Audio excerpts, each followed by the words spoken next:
Hello दोस्तों, welcome back to my YouTube channel. Good morning ji. बहुत प्यारी सुबह है भाई, बहुत अच्छी मॉर्निंग है आज।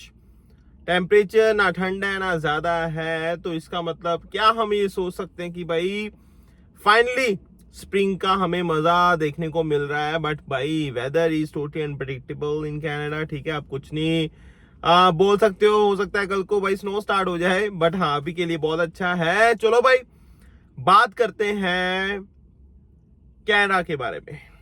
ठीक है जी, क्या टॉपिक है आज का। बहुत सारी मुझे कॉल्स आ रही हैं भाई आज की डेट में।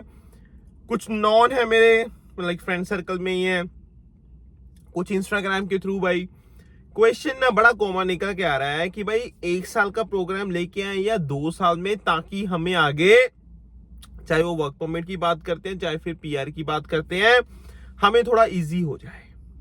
भाई बहुत अच्छा क्वेश्चन है, बहुत अच्छा क्वेश्चन है। क्योंकि देखो गाइस, 1 साल का कभी कभी ऐसा होता है ना कि 2 साल का प्रोग्राम नहीं मिलता, या फिर उस केस में हमें यार जो मिलता है ना उस टाइम पे 1 साल का हम लेके आ जाते हैं। क्या वो वर्थ है या नहीं है। स्टार्ट करने से पहले मैं गाइस एक चीज आपको बता दूं कि भाई 1 साल की स्टडी लेके आते हो तो आपको 1 साल का ही वर्क परमिट मिलता है। 2 साल की स्टडी लेके आते हो तो आपको 3 साल का वर्क परमिट मिलेगा। देखो गाइस, इसमें एक चीज आती है जी, तभी मैं कहता हूं भाई सबसे पहले तो आपको अपना जो सीआरएस है ना, सॉरी हाँ, जो सीआरएस है आपका, लाइक जो हम सीआरएस कट ऑफ बोलते हैं, ठीक है, वो अपना स्कोर आप चेक करके रखो। इसको बोलते हैं भाई प्री प्लानिंग। क्योंकि मैंने हमेशा अपनी वीडियोस में ये चीज बोली है कि आपको प्रोएक्टिवली सोचना पड़ेगा। आपको ये चीज देखनी पड़ेगी कि भाई अगर मेरी स्टडी कंप्लीट हो गई है तो मेरा सीआरएस क्या बन रहा है। क्या मेरे लिए 1 साल का वर्क परमिट इनफ होगा, या फिर भाई मुझे कनाडा का एक्सपीरियंस भी दिखाना पड़ेगा। मुझे फिर आगे भाई 1-2 साल कनाडा में एक्सपीरियंस दिखा के फिर मेरी पीआर के चांसेस हो सकते हैं। ठीक है ना। तो उस केस में भाई ये है कि अगर तो आपका भाई जो सीआरएस है जस्ट 1 साल की स्टडी लेके अच्छा खासा बन रहा है, फिर तो भाई ये है कि आपने पैसा एक्स्ट्रा क्यों लगाना। चुपचाप भाई 1 साल की स्टडी करके अपना आप आज का एग्जाम दो या पीटी दो, एंड अपने आप ही फाइल लगा दो एक्सप्रेस एंट्री में या जो जहां पे भी आप एप्लीकेबल हो, और आपका भाई पीआर के चांसेस अच्छे खासे हो जाएंगे। इसमें कोई दोहराए है नहीं। ठीक है जी।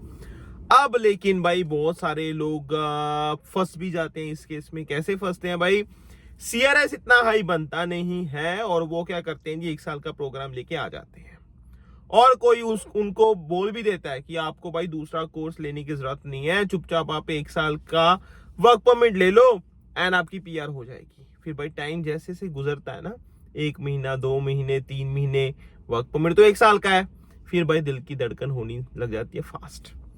फिर इधर उधर पैसे दो, ये करो वो करो, एलएमआई लो भाई भी, फिर वो चीजें ना बहुत ज्यादा कॉम्प्लिकेटेड बन जाती हैं जब हम बाद में सोचते हैं। फिर हमें ये लगता है यार काश हम 2 साल का ले आते, एटलीस्ट हमारे पास 3 साल का वर्क परमिट होता, जो मेरे हिसाब से भाई एक सेफ ऑप्शन है कंसीडरिंग आज की जो पीआर के ऑप्शंस हमारे पास चल रहे हैं। जनरल कैटेगरी का ड्रॉ आया भाई 549 का कट ऑफ है जी। स्टेम का ड्रॉ आया अभी 491 का कट ऑफ है। ठीक है ना। तो भाई देखो, मैं मानता हूं भाई हेल्थ का ज्यादा draw high cut off high नहीं है, या फिर ट्रांसपोर्ट का हाई नहीं है, ट्रेड का नहीं है, फ्रेंच का नहीं है, एग्रीकल्चर का नहीं है, बिल्कुल मानता हूं। बट भाई कहीं ना कहीं 1 साल आपको नहीं लगता कि बहुत ज्यादा कम है, बहुत ज्यादा कम है ना। तो उस टाइम पे आपका ड्रॉ आए ना आए, उसमें फिर आपके भाई फंसने के चांसेस हो जाएंगे। हाँ वो अलग बात है कि आप भाई सोच के आ रहे हो कि भाई मैं 1+1 ले लूंगा, फिर तो चलो ये है कि यार चलो मतलब अगर आपके पास ऑप्शन है, आपका इंटरेस्ट है उस चीज में और आपको वो चीज मिल रही है, फिर तो 1+1+3 लाइक 1 साल का कोर्स लेके आ रहे हो, फिर यहाँ पे आके 1 साल का और कोर्स लेते हो, 2 साल की स्टडी हो गई, फिर आप 3 साल का भाई वर्क परमिट आपको मिल जाएगा, वो तो सेम चीज हो गई। ठीक है, उस केस में मैं कहूंगा अगर आपका प्लान ही ये है तो आप 2 साल का प्रोग्राम लेके आओ, चाहे थोड़ा लेट आ जाओ। क्यों भाई दोबारा दोबारा ऑफर लेटर के लिए पे करना, इतना झंझट में फंसना, ये करना वो करना, बहुत कॉम्प्लिकेटेड हो जाता है। एंड उन चीजों को आप सोच सकते हो। ठीक है, लेकिन अगर आप ये कहोगे कि मैं 1 साल में भाई सब कुछ निपटा लूंगा, ये हो जाएगा वो हो जाएगा, मैं तो ऐसे ही करूंगा, तो भाई और आपने सोचा है नहीं, अपनी प्लानिंग की नहीं, फिर तो भाई आप फंसोगे। फिर आप फंसने के चांसेस आपके अच्छे खासे हैं, और हाँ, मैं नहीं ऐसा कहता भाई कि नहीं लोग निकलते उसमें। मैंने तभी बोला कि अगर आपको लगता है कि आपकी पीआर के चांसेस हैं, चांसेस भी लाइक श्योर शॉट, ठीक है ना, कि आपको लग रहा है भाई मेरा स्कोर तो 550 बन रहा है, फिर मैं कहूंगा भाई 1 साल का आप चुपचाप ले लो और अपनी पीआर की फाइल लगा दो, कोई चक्कर नहीं है। फिर तो है, फिर तो कोई चक्कर नहीं है। बट अगर आपका स्कोर ही भाई 450 आ रहा है, अगर आपका स्कोर ही 500 बन रहा है, ठीक है जी, तो भाई कहीं ना कहीं फिर रिस्क फैक्टर बहुत बड़ा हो जाता है। अनटिल आप किसी हेल्थ केयर की कैटेगरी में नहीं आ रहे, या फिर एग्रीकल्चर की कैटेगरी में नहीं आ रहे, या फिर ट्रेड, ट्रांसपोर्ट, फ्रेंच अगर आपको आती है, तो फिर आपको कोई चक्कर वाली बात है नहीं, ठीक है ना। तो ये भाई मैंने एक मोटा मोटा अपना एक्सपीरियंस शेयर किया, क्योंकि मेरे भी नोट में गाइस बहुत सारे फ्रेंड्स हैं, वो कंफ्यूजन में है कैसे करें, क्या करें, क्योंकि हो सकता है उनका स्कोर अच्छा बन जाए, हो सकता है उनका स्कोर अच्छा ना बने, लेकिन उनको टाइमली डिसीजन लेना पड़ेगा, क्योंकि भाई दूसरे कोर्स के लिए भी अप्लाई करना है ना, समझ रहे हो ना चीजों को। तो भाई उसी हिसाब से प्लानिंग करो, उसी हिसाब से चीजों को समझो, ताकि आपको बाद में कोई दिक्कत ना हो, ठीक है।